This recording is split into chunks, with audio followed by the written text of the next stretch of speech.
Retraités, familles, locataires, quelles conséquences pour le portefeuille de ces Français?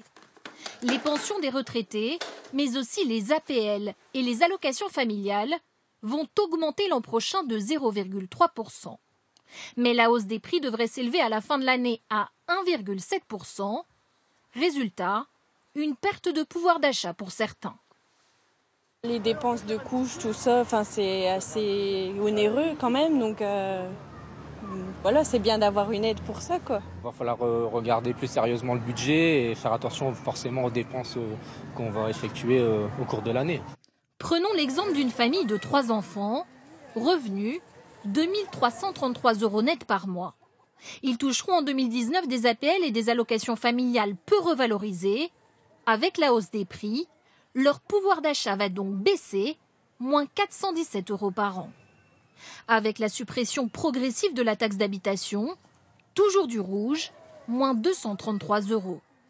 C'est seulement si l'un des parents fait une dizaine d'heures supplémentaires par mois, avec des cotisations exonérées, que la famille gagne du pouvoir d'achat, plus 165 €.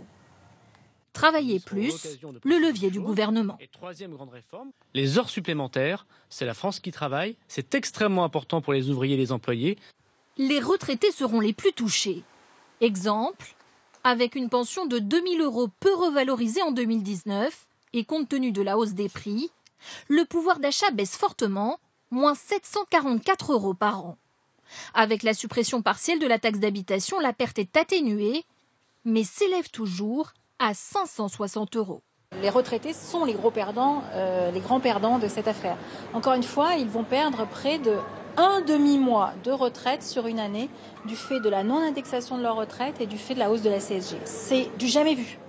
Toutes ces mesures seront détaillées dans le budget présenté à l'automne.